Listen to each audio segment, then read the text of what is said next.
Election নয়, যদি কেবল election নয়, যদি কেবল ইলেকশন নয়, যদি কেবল ইলেকশন নয়, শহীদের ক্যাম্পাসে জুলুমবাজি চলবে না, জুলুমবাজি চলবে না, শহীদের ক্যাম্পাসে বিয়ের নামে জুলুমবাজি চলবে না, চলবে না, বিয়ের নামে জুলুমবাজি চলবে না, চলবে না, চলবে না রে চলবে না।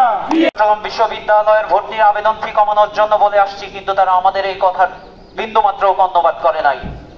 প্রিয় উপস্থিতি, আমাদের এই প্রশাসনের অবস্থা এমন হয়ে গিয়েছে যে তাদের শরীরের স্পর্শকাতর জায়গায় আঘাত না করা অবধি তাদের ঘুম ভাঙে না।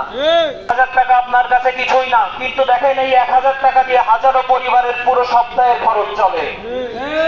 এই যেই ছেলেটি তার টিউশনের টাকা দিয়ে নিজের আর্থিক অবস্থা সঞ্চালন করতে হয়, তার কাছে গিয়ে শুনুন এই 1000 টাকার কত মূল্য। আর এই আবেদন ফি 1000 টাকা থাকে না যখন একাধিক ইউনিটের ভর্তির জন্য আবেদন করতে হয়।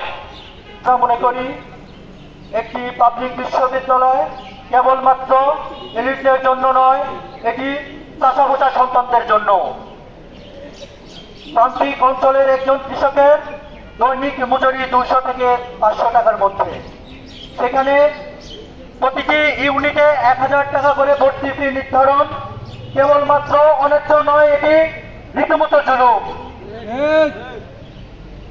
এখানে একটি কৃষক, শ্রমিক, শ্রমজীবী, একজন রিক্সা চালকের দৈনিক ইনকাম 500 টাকা থেকে কোনোভাবেই বেশি নয়, যেখানে তার পরিবারের সকল খরচ বহন করতে হয় তাকে।